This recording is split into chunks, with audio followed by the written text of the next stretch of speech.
Good morning, 12th class. The next topic is microbes as biopesticides. कल हमने इसको start कर दिया था, लेकिन आज इसको आगे बढ़ाते हैं हम. चैप्टर 10 चल रहा है, microbes in human welfare, biopesticide. बच्चों, पेस्टिसाइड्स क्या है? पेस्टिसाइड्स वो केमिकल्स होते हैं जिनको क्रॉप्स के ऊपर, प्लांट्स के ऊपर छिड़का जाता है, जो कि पेस्ट को यानी कि इंसेक्ट के ग्रुप को या कोई भी पैथोजन है उसको किल करता है, उसको रोक देता है. लेकिन उसके साइड इफेक्ट भी हैं कि कुछ पार्ट प्लांट पर लगा रह जाता है जो कि फूड के रूप में हमारी बॉडी में भी आता है और बायोमैग्निफिकेशन होता है उस केमिकल का. ठीक है. और इसी तरीके से वो जो हार्मफुल केमिकल्स हैं प्लांट पर लगे रहते हैं, तो इससे अदर ऑर्गेनिज्म को भी उससे लॉस होता है. ठीक है. और जो यूजफुल माइक्रोब्स हैं या यूजफुल जो ऑर्गेनिजम्स हैं वो भी किल हो जाते हैं ऐसे पेस्टिसाइड से. तो क्यों ना एक ऐसी अप्रोच डेवलप की जाए या की गई है जिसमें माइक्रोब्स को ही, माइक्रो ऑर्गेनिजम्स को ही एज ए पेस्टिसाइड यूज किया जाता है, जो कि other microbes, other organisms, other pathogen की ग्रोथ को प्लांट के ऊपर रोक देते हैं. तो मैं यहाँ पर कुछ एक एग्जाम्पल लिखवा रहा हूँ.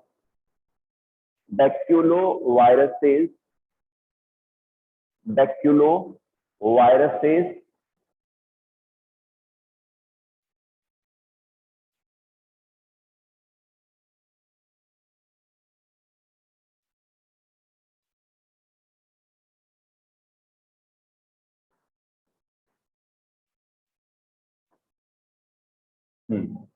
सेकंड लेते हैं. सेकंड क्या है बच्चों इसमें? सेकंड अपना रहेगा ट्राइकोडर्मा. ये एक फंगस है, ट्राइकोडर्मा. थर्ड है बैसिलस थुरिंजिएंसिस. बैसिलस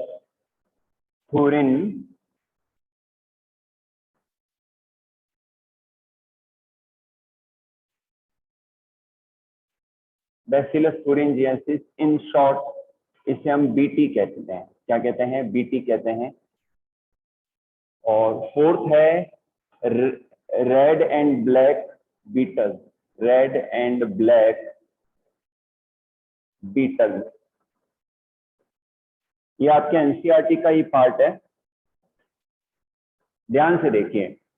सबसे पहले लेते हैं बैक्यूलोवायरसेस. बच्चों, जो बैक्यूलोवायरसेस हैं ये स्पोर्स के फॉर्म में पाए जाते हैं और इनको स्प्रिंकल किया जाता है प्लांट्स के ऊपर. और जो बैक्यूलोवायरसेस हैं ये अदर जो इंसेक्ट्स हैं उनकी ग्रोथ को प्लांट के ऊपर होने नहीं देते. जनरली जो बैक्यूलोवायरसेस हैं ये न्यूक्लियोपॉलीहेड्रोवायरस या ग्रेनुलोवायरसेस हैं ये. ठीक है बच्चों. तो ये क्या करते हैं? अदर जो ऑर्गेनिजम्स हैं या इंसेक्ट्स हैं उनकी ग्रोथ को ये रोक देते हैं. ठीक है.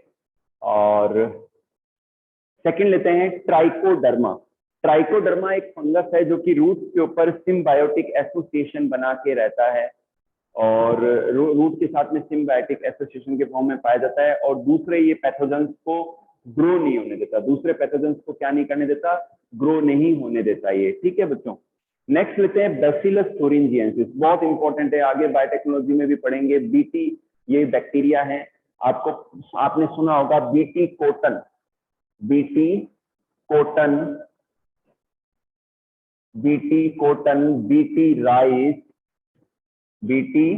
Rice, BT corn.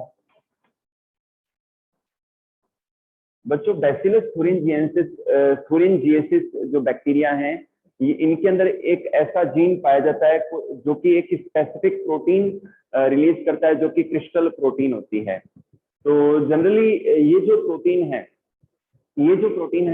ये जब इंसेक्ट की बॉडी में जाती है, उसकी गट में जाती है, तो वहां जाके उसकी एपिथेलियम के अंदर, इंटेस्टाइन के एपिथेलियम के अंदर, गट की एपिथेलियम के अंदर डैमेज कर देती है, पोर कर देती है, जिससे इंसेक्ट की डेथ हो जाती है, वो डेड हो जाता है. ओके. तो ये है. तो इन बैक्टीरिया के कल्चर को जो है छिड़का जाता है प्लांट्स के ऊपर, और जब इंसेक्ट वहां पर कंज्यूम करते हैं तो फिर ये बैक्टीरिया इंसेक्ट के अंदर जाते हैं और वहां पर ये क्रिस्टल प्रोटीन रिलीज करते हैं जो कि टॉक्सिक होती है उन इंसेक्ट के लिए.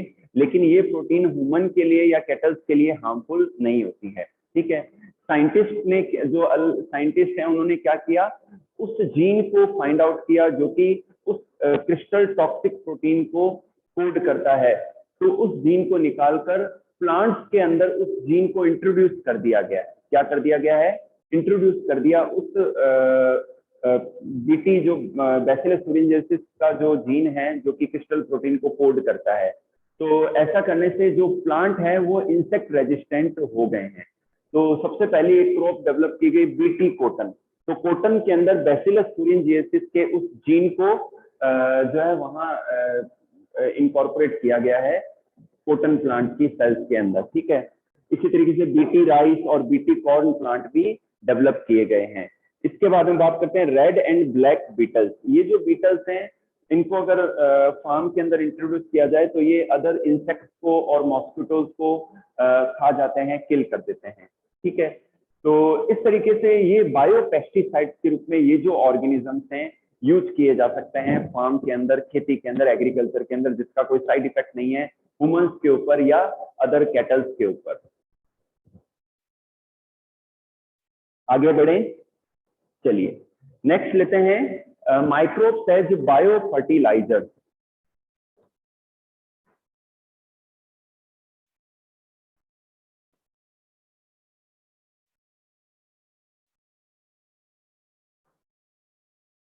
Microbes as bio fertiliser.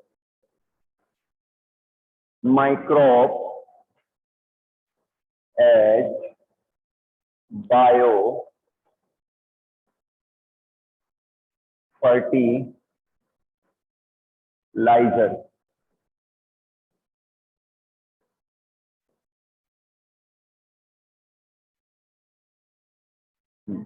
यहां पर बच्चों दो कॉन्सेप्ट समझाऊंगा मैं आपको पहले। Inorganic farming, inorganic farming,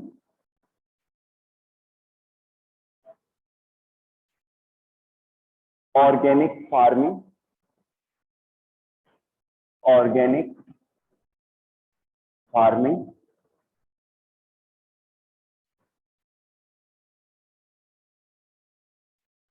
fertiliser, fertiliser,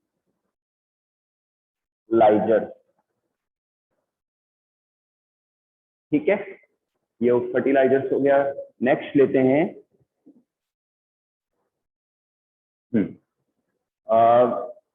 एक तो बच्चों राइजोबियम बैक्टीरिया के बारे में आपने सुना ही होगा। Rhizobium, rhizobium bacteria. सेकंड है एजोटोबैक्टर,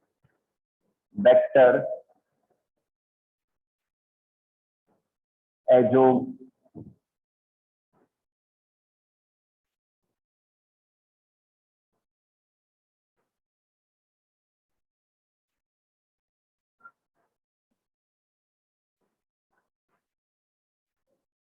इसके अलावा आपने बच्चों थर्ड लेते हैं माइकोराइजा।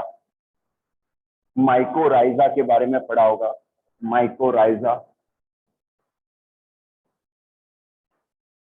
और लास्ट में बताऊंगा आपको साइनोबैक्टीरिया के बारे में। Cyanobacteria,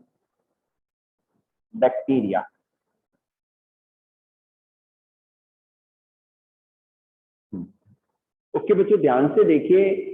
microbes as bio fertilisers, microbes as bio fertilisers में समझने से पहले इनऑर्गेनिक फार्मिंग क्या है। इनऑर्गेनिक फार्मिंग क्या है कि आप अगर खेती करते हैं, एग्रीकल्चर फील्ड में हैं और आप अपने क्रॉप खेती की पैदावार को बढ़ाने के लिए, प्रोडक्टिविटी को बढ़ाने के लिए, सॉइल को उपजाऊ बनाने के लिए आर्टिफिशियल जो केमिकल्स हैं, जो फर्टिलाइजर्स हैं, उनको आप यूज करते हैं। तो इस तरीके की जो फार्मिंग है उसे हम कहते हैं इनऑर्गेनिक फार्मिंग। मतलब आर्टिफिशियल मेथड से इंडस्ट्रीज के अंदर, फैक्ट्रीज के अंदर जो बनी हुई जो मैन्योर है या जो फर्टिलाइजर्स है उनको आप इंट्रोड्यूस करते हैं फार्म सॉइल में और फिर खेती करते हैं। तो that is called inorganic farming. इसे हम क्या कहते हैं? इनऑर्गेनिक फार्मिंग कहते हैं। सेकेंड लेते हैं ऑर्गेनिक फार्मिंग। ऑर्गेनिक फार्मिंग क्या है?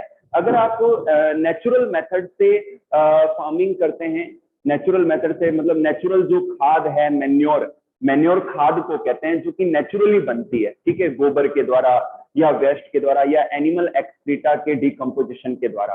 गोबर के डिकम्पोजिशन के द्वारा, एनिमल एक्सक्रीटा के डिकम्पोजिशन के द्वारा या वेस्ट के डिकम्पोजिशन, नेचुरल डिकम्पोजिशन के द्वारा जो खाद बनती है उसे हम मैन्योर कहते हैं। इंग्लिश में क्या कहते हैं? मैन्योर कहते हैं, जिसमें कई सारे ऑर्गेनिक एंड इनऑर्गेनिक जो कंपोनेंट्स होते हैं जो सॉइल को फर्टाइल बनाते हैं और प्लांट की ग्रोथ में या क्रॉप की ग्रोथ में हेल्प करते हैं। तो ऑर्गेनिक फार्मिंग क्या है? Organic farming is the method of farming by the help of natural methods, by the help of natural methods and natural manure is called organic farming. Okay, वहां पर हम किसी प्रकार का कोई केमिकल यूज नहीं करते, कोई केमिकल पेस्टिसाइड यूज नहीं करते, नेचुरल मेथड से सारी खेती होती है जो कि हार्मफुल नहीं होती, जो क्रॉप डेवलप होती है वो हार्मफुल नहीं होती कंजप्शन के लिए। ठीक है, नेक्स्ट लेते हैं fertilisers. What are the fertilisers? बच्चों, इंडस्ट्रीज के अंदर, फैक्ट्रीज के अंदर जो केमिकल्स प्रोड्यूस होते हैं सॉइल को उपजाऊ बनाने के लिए, उन्हें हम फर्टिलाइजर्स कहते हैं। जैसे कि यूरिया है, यूरिया खाद है, तो वो आर्टिफिशियल है, फैक्ट्रीज के अंदर बनती है, उसमें नाइट्रोजन का कंटेंट होता है। ठीक है, अगर ये जो नाइट्रोजन है, पोटेशियम है, फॉस्फोरस है, ये सब अगर नेचुरली सॉइल में इंकॉर्पोरेट हो जाए तो नेचुरली जो सॉइल है वो फर्टाइल हो जाएगी और सॉइल की जो प्रोडक्टिविटी है वो बढ़ेगी और पैदावार अच्छी होगी। ठीक है बच्चों, और मैन्योर मैंने आपको बता दिया कि नेचुरली एनिमल एक्सक्रीटा के नेचुरल डिकम्पोजिशन से जो कंपोनेंट बनता है उसे हम मैन्योर कहते हैं, and that can be introduce in the farm soil. ठीक है ना, तो ये तो पार्ट हो गया डिफरेंट डेफिनेशंस का। अब बात करते हैं राइजोबियम। बच्चों, राइजोबियम एक सिम्बायोटिक बैक्टीरिया है जो कि लेग्यूम प्लांट्स के रूट के ऊपर नोड्यूल बना के रहते हैं। वहां पर इनको वहां रहने की जगह मिलती है, न्यूट्रिशन मिलता है, बदले में ये एटमोस्फेरिक नाइट्रोजन को रिड्यूस कर देते हैं और उनको सिंपलर फॉर्म में कन्वर्ट कर देते हैं, जिससे प्लांट उन्हें इजीली एब्जॉर्ब कर पाते हैं। तो यहाँ पर राइजोबियम बैक्टीरिया क्या है? बायो फर्टिलाइजर है। क्या है? ऐसे माइक्रोब है जो फर्टिलाइजर के रूप में यूज आ रहे हैं। सेकंड लेते हैं एजिटोबैक्टर एजोस्पाइरिलम। ये फ्री लिविंग बैक्टीरिया है जो सॉइल के अंदर पाया जाता है और ये भी नाइट्रोजन को रिड्यूस करते हैं और प्लांट को नाइट्रोजन के सिंपल फॉर्म को अवेलेबल कराते हैं प्लांट्स को। नेक्स्ट लेते हैं mycorrhiza. Mycorrhiza is the symbiotic association of the plant root and the fungus. जो फंगस है, फंगाई है और जो प्लांट की रूट्स है, उनके सिम्बायोटिक एसोसिएशन को माइकोराइजा कहते हैं। इसमें जो फंगाई है उसको शेल्टर मिलता है, न्यूट्रिशन मिलता है प्लांट के रूप से, बदले में ये प्लांट्स को सिंपल फॉर्म में फॉस्फोरस को अवेलेबल कराते हैं, अलग जो अदर न्यूट्रिएंट्स है वो भी प्लांट्स को अवेलेबल कराते हैं जो फंगाई है। ठीक है बच्चों, तो माइकोराइजा की जो स्पीसीज है, जो जनरली फंगस की जो स्पीसीज है जो माइकोराइजा के रूप में प्लांट के रूप के साथ पाई जाती है, वो है ग्लोमस। कौन सी है? ग्लोमस, जिनके फिलामेंट या हाइफी जो है वो पेनिट्रेट करते हैं रूट के अंदर तक। नेक्स्ट लेते हैं साइनोबैक्टीरिया। साइनोबैक्टीरिया को ब्लू ग्रीन एल्गी भी कहते हैं। क्या कहते हैं? ब्लू ग्रीन एल्गी भी कहते हैं, जिसकी नोस्टॉक है, एनाबिना है, ऑसिलेटोरिया है। तो ये जो साइनोबैक्टीरिया है ये मिट्टी में या सॉइल में जब इनकॉर्पोरेट कर देते हैं तो ये सॉइल को फर्टाइल बना देते हैं, सॉइल की प्रोडक्टिविटी को बढ़ा देते हैं, सॉइल को उपजाऊ बना देते हैं, और जो एट द रिजल्ट क्या होता है कि जो प्रोडक्टिविटी है वो इंक्रीज हो जाती है, पैदावार अच्छी होती है क्रॉप की। ओके, चलिए, तो बच्चों ये चैप्टर आपका कंप्लीट हो चुका है, microbes in human welfare. Next chapter upon biotechnology start करेंगे, जो कि नेक्स्ट क्लास के अंदर ही करेंगे। आज मैं आपको एक बार सीवेज ट्रीटमेंट प्लांट को एक बार रिपीट कर देता हूं, क्योंकि 3 मार्क्स में ये आता है, इंपॉर्टेंट क्वेश्चन है ये, तो अपन इसको एक बार रिवाइज कर लेते हैं। आप एग्री हो मेरे से?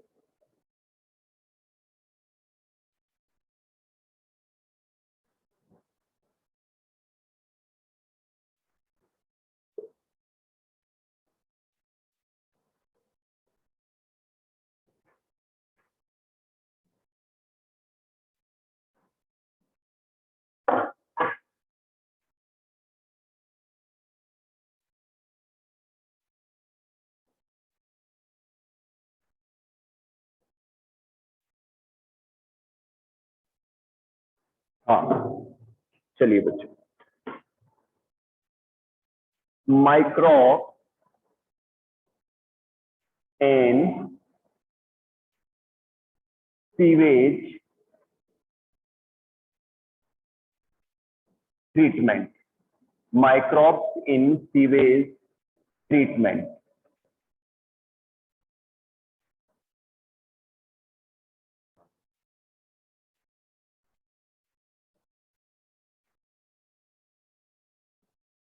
इसमें फर्स्ट लेते हैं primary treatment. Primary treatment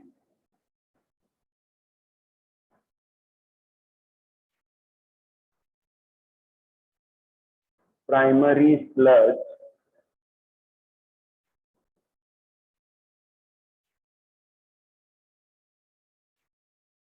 second लेते हैं सेकेंडरी ट्रीटमेंट।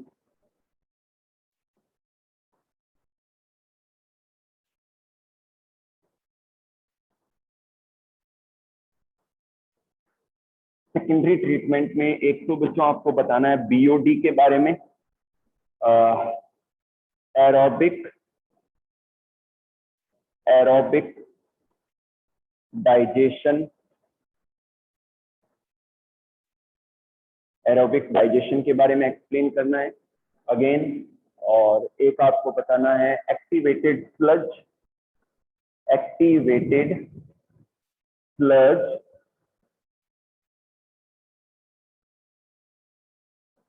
ठीक है। एक आपको फ्लॉक्स के बारे में बताना है, फ्लॉक्स। चलिए, और एक है anaerobic digestion. Anaerobic digestion,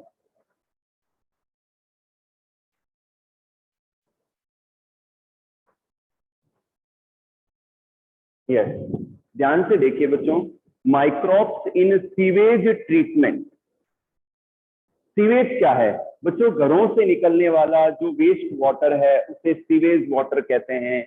generally शहरों के पास में, सिटीज के पास में या इंडस्ट्रीज के पास में वाटर ट्रीटमेंट प्लांट लगाए जाते हैं, एस्टेब्लिश किए जाते हैं, जिससे वेस्ट वाटर को ट्रीट करके अगेन उसका रीयूज किया जा सके और पानी की अवेलेबिलिटी को बनाए रखा जा सके। ठीक है बच्चों, तो सीवेज ट्रीटमेंट के अंदर माइक्रोब्स का बहुत बड़ा रोल है।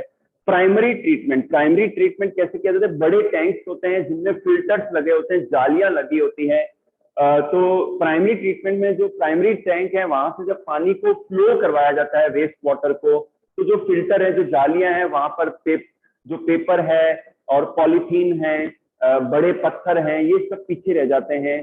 कार्टून्स हैं अगर उस पानी में तो वो पीछे रह जाते हैं। अब वो पानी आगे बढ़ता है सेकंड पार्ट में। ठीक है, सेकंड पार्ट के अंदर वहां पर थोड़ा सा पानी कई देर तक स्टेगनेंट रहता है, ठहरा रहता है, जिससे पानी के अंदर जो मिट्टी के कण हैं, पेबल्स हैं, कंकड़ पत्थर हैं, वो सब नीचे बॉटम में बैठ जाते हैं। अब ऊपर का जो एफ्लुएंट है उसको सेकेंडरी टैंक के अंदर शिफ्ट किया जाता है। ठीक है, अब अच्छा, जो नीचे प्राइमरी टैंक के अंदर जो नीचे स्लज बन गया है उसे हम प्राइमरी स्लज कहते हैं। सेकेंडरी ट्रीटमेंट, ध्यान रखना, अब जो एफ्लुएंट शिफ्ट हुआ है उसके अंदर बच्चों जनरली फीकल मैटर है, एक्सक्रीटा है। उस एक्सक्रीटा को एरोबिक जो बैक्टीरिया हैं वो डिकम्पोज कर देते हैं। ध्यान रखना, जनरली किसी पानी के अंदर जितनी ज्यादा बीओडी होती है वो उतना ही ज्यादा इफेक्टेड होता है, उतना ही ज्यादा दूषित होता है, सॉरी पॉल्यूटेड होता है। ठीक है, बीओडी क्या है? बीओडी की फुल फॉर्म है बायोकेमिकल ऑक्सीजन डिमांड, और इसे हम बायोलॉजिकल ऑक्सीजन डिमांड भी कहते हैं। इसको सिंपल लैंग्वेज में मैं बताता हूं। 1 लीटर पानी के अंदर प्रेजेंट जो एक्सक्रीटा है, जो फीकल मैटर है, उसको डिकम्पोज करने के लिए एरोबिक बैक्टीरिया को जितनी ऑक्सीजन की रिक्वायरमेंट रहती है उसे हम बीओडी कहते हैं, बायोलॉजिकल ऑक्सीजन डिमांड कहते हैं। अगेन रिपीट कर रहा हूं, the oxygen required by aerobic bacteria to decompose fecal matter or excreta in 1 liter sewage water is called BOD, biological oxygen demand। जितनी ज्यादा होगी उतना ही ज्यादा पॉल्यूटेड वाटर होगा। जैसे जैसे डिकम्पोजिशन होगा, डिग्रेडेशन होगा फीकल मैटर का, बीओडी नीचे चली जाएगी, बीओडी गिरती चली जाएगी। ध्यान रखना, अगर बीओडी ज्यादा है तो पॉल्यूटेड ज्यादा है वाटर। तो एरोबिक डाइजेशन के अंदर क्या होता है बच्चों कि उस पानी के अंदर, उस वेस्ट वाटर के अंदर जो है एरोबिक बैक्टीरिया भी होते हैं और फंगाई भी होते हैं। तो एरोबिक बैक्टीरिया और फंगाई का जो एसोसिएशन है उन्हें हम फ्लॉक्स कहते हैं। तो ये क्या करते हैं कि उस फीकल मैटर को कंज्यूम करते हैं और डिकम्पोज कर देते हैं, उसको डिग्रेड कर देते हैं। ओके, जैसे जैसे डिग्रेडेशन होता है, डिकम्पोजिशन होता है, तो बीओडी भी नीचे गिरती चली जाती है। ओके, चलिए आगे लेते हैं। अब क्या है, थोड़ी देर उस वाटर को अच्छा, उस वाटर को अब नेक्स्ट पार्ट, जो नेक्स्ट टैंक है, सेकेंडरी ट्रीटमेंट का ही पार्ट है, नेक्स्ट टैंक के अंदर शिफ्ट किया जाता है और उसको थोड़ी देर रहने दिया जाता है। तो उसके अंदर जो एरोबिक बैक्टीरिया हैं और जो फंगाई है वो नीचे बॉटम में बैठ जाते हैं, जिसे हम एक्टिवेटेड स्लज कहते हैं। क्या कहते हैं? एक्टिवेटेड स्लज कहते हैं। इस एक्टिवेटेड स्लज के कुछ पार्ट को वापस से पहले वाले टैंक में इंट्रोड्यूस किया जाता है, पीछे से जो सीवेज वाटर आ रहा है उसके लिए। ठीक है, तो वो वहां पर ये जो एक्टिवेटेड स्लज जिसके अंदर एरोबिक बैक्टीरिया और फंगाई है, तो ये इनोकुलम के रूप में, स्टार्टर के रूप में काम करते हैं पीछे से, और जो सीवेज वाटर आता है उनके लिए। ठीक है, अब जो जिस टैंक में ये जो वेस्ट वाटर और एक्टिवेटेड स्लज का पार्ट है, यहाँ पर एनएरोबिक डाइजेशन होता है। यहाँ पर क्या होता है? एनएरोबिक डाइजेशन होता है। एनएरोबिक जो बैक्टीरिया हैं वो इन एरोबिक बैक्टीरिया को जो है किल कर देते हैं, कंज्यूम कर जाते हैं और ये वहां से रिमूव हो जाते हैं। ठीक है, तो इसे, ये ऑक्सीजन की एब्सेंस में होता है, इसे हम एनएरोबिक डाइजेशन कहते हैं। अब ये जो एफ्लुएंट है, वाटर है, इसको नेक्स्ट टैंक में शिफ्ट किया जाता है। अब इस पानी में क्लोरीन के द्वारा या दूसरे केमिकल्स के द्वारा ट्रीटमेंट दिया जाता है, और जिससे ये जो पानी होता है, ये जो वाटर है, ये कंज्यूम करने के लिए, यूटिलाइज करने के लिए सही हो जाता है, इसको यूज किया जा सकता है। ओके, इंडिया के अंदर बच्चों पॉपुलेशन बहुत ज्यादा है, कई सारी सिटीज ऐसी हैं जो नदियों के किनारों पर बसी हुई हैं, कई सारे शहर ऐसे हैं, तो वहां पर जितना भी कूड़ा है, कचरा है, वेस्ट है, वो सब जो नासमझ लोग हैं वो उन रिवर्स के अंदर रिलीज कर देते हैं, जिससे नदियां पॉल्यूट होती जा रही हैं, रिवर्स जो है पॉल्यूट हो रही हैं डे बाय डे। ठीक है, गंगा नदी जो सबसे पवित्र नदी है वो भी बहुत ज्यादा पॉल्यूटेड है। तो इसीलिए क्या है, इंडियन गवर्नमेंट ने गंगा एक्शन प्लान और Ganga Yamuna action plan introduce किए हैं, चलाए हैं, जिससे इन नदियों की सफाई की जा सके, इनको वापस से पहले जैसा नीट एंड क्लीन बनाया जा सके। चलिए, तो बच्चों ये समझ में आया? एक बार हैंड रेज कर दें आप सब अगर ये टॉपिक समझ में आ गया है तो।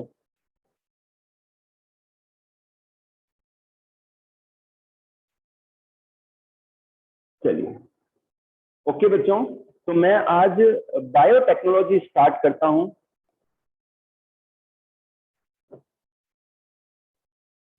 चलिए बच्चों, जो नेक्स्ट यूनिट है आपकी 12th की सिलेबस की, जो कि आपके सिलेबस का पार्ट है। अब तक बच्चों मैं आपको बताऊं, चैप्टर फर्स्ट नहीं है सिलेबस में, बोर्ड में नहीं आएगा। चैप्टर 7 नहीं है, चैप्टर 9 नहीं है, चैप्टर 10 जो अभी अपन ने कंप्लीट किया है ये सिलेबस में है और बोर्ड एग्जाम में पूछा जाएगा, और ये टर्म सेकंड का पार्ट है। अब जो नेक्स्ट यूनिट है वो बायोटेक्नोलॉजी की यूनिट है, जिसमें 2 चैप्टर्स हैं, बहुत ही इंपॉर्टेंट है, इसको समझना बहुत जरूरी है। तो चैप्टर नेक्स्ट है chapter 11, biotechnology. Biotechnology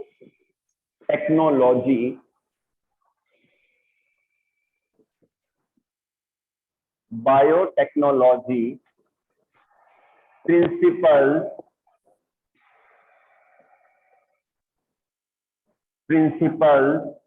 and processes.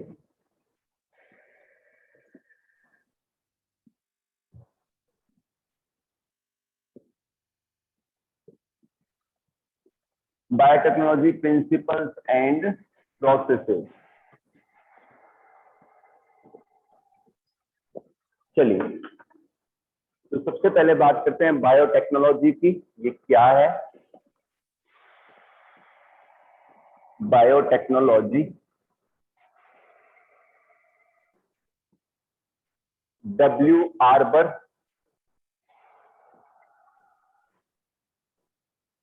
और डब्ल्यू आर्बर के बाद में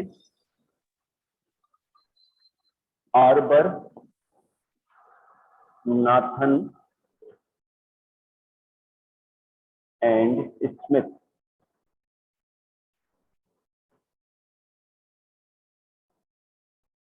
स्मिथ हो गया। फिर लेते हैं पॉल बर्ग।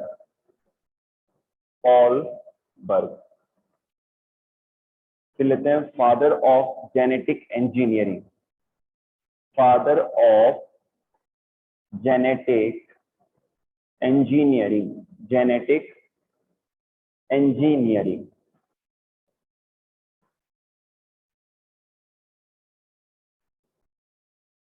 यस, ध्यान से देखिए आप सब। सबसे पहले लेते हैं बायोटेक्नोलॉजी। नाम से पता चल रहा है, बायो यानी कि लिविंग ऑर्गेनिज्म, टेक्नोलॉजी यानी कि technique. Biotechnology is the branch of biology.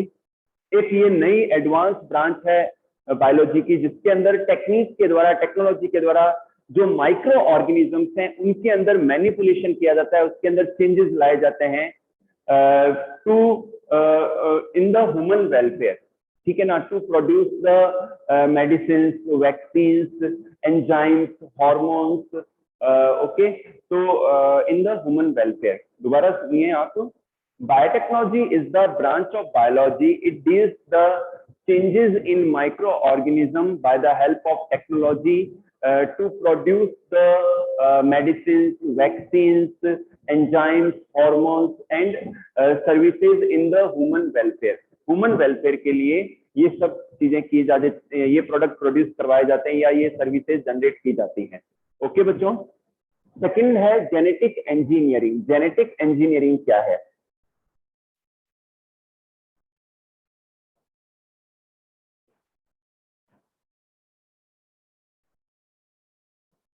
बच्चों, genetic engineering is the part of biotechnology. Genetic engineering भी एक ब्रांच है बायोलॉजी की और इसका ही एक पार्ट है बायोटेक्नोलॉजी का। जेनेटिक, जेनेटिक यानी कि डीएनए की बात कर रहा है ये, जेनेटिक मटेरियल की बात कर रहा है। इंजीनियरिंग यानी कि ये वो टेक्निक है जिसके द्वारा जेनेटिक मटेरियल में मैनिपुलेशन करवाया जाता है। अगर बायोटेक्नोलॉजी करनी है तो जेनेटिक इंजीनियरिंग करनी ही पड़ेगी। ठीक है, तो genetic engineering is the branch of biology। genetic engineering is the technique of biology, it deals the manipulation, it deals the manipulation in the genetic material of microorganism। okay, चलिए next लेते हैं W arbor. W arbor ने बताया generally क्या होता है बच्चों कि कोई भी वायरस जब किसी बैक्टीरियल सेल पर इंफेक्शन कॉज करता है तो वो बैक्टीरियोफाज या वायरस बैक्टीरियल सेल को जल्दी से इफेक्ट नहीं कर पाता है। इसका रीजन ये होता है कि बैक्टीरियल सेल के अंदर कुछ रेजिस्टिव एंजाइम्स होते हैं, कुछ रेस्ट्रिक्शन एंजाइम्स होते हैं। तो ये चीज किसने बताई? डब्ल्यू आर्बर ने बताई। उन्होंने ये बताया कि बैक्टीरियल सेल्स के अंदर कुछ ऐसे डिफेंसिव रेजिस्टिव एंजाइम्स होते हैं जो कि बैक्टीरियोफाज या वायरस के जेनेटिक मटेरियल को काट छांट देते हैं। चलिए नेक्स्ट लेते हैं आर्बर, नाथन एंड स्मिथ। इन्होंने बच्चों डिस्कवरी की रेस्ट्रिक्शन एंडोन्यूक्लिएजेस एंजाइम्स की। रेस्ट्रिक्शन एंडोन्यूक्लिएज, ये बच्चों एंजाइम्स हैं जो कि डीएनए में कट लगाते हैं, डीएनए के फ्रेगमेंट्स को काटते हैं। तो रेस्ट्रिक्शन एंडोन्यूक्लिएज की डिस्कवरी किसने की? आर्बर, नाथन एंड स्मिथ ने की। उन्होंने रेस्ट्रिक्शन एंडोन्यूक्लिएज एंजाइम्स को डिस्कवर किया from the bacteria Haemophilus influenzae. ये बैक्टीरिया में पाए जाते हैं ये एंजाइम, और ये क्या करते हैं कि कोई फॉरेन डीएनए है उसको कट कर देते हैं, उसके फ्रेगमेंट बना देते हैं। ठीक है, इन्हें मॉलिक्यूलर सीजर्स भी कहते हैं। क्या कहते हैं? मॉलिक्यूलर सीजर्स भी कहते हैं। नेक्स्ट लेते हैं पॉल बर्ग। पॉल बर्ग को जाना जाता है फादर ऑफ जेनेटिक इंजीनियरिंग के रूप में। Who is the father of genetic engineering? Paul Berg. Okay बच्चों, तो आज इतना ही करेंगे। रिमेनिंग पार्ट अपन हॉलीडेज के बाद में जो नेक्स्ट क्लास लगेगी अपनी, उस समय इसको कंटिन्यू करेंगे। बहुत ही इंटरेस्टिंग चैप्टर है ये, मजेदार टेक्निक्स है इनके अंदर जो कि आपको समझनी जरूरी है।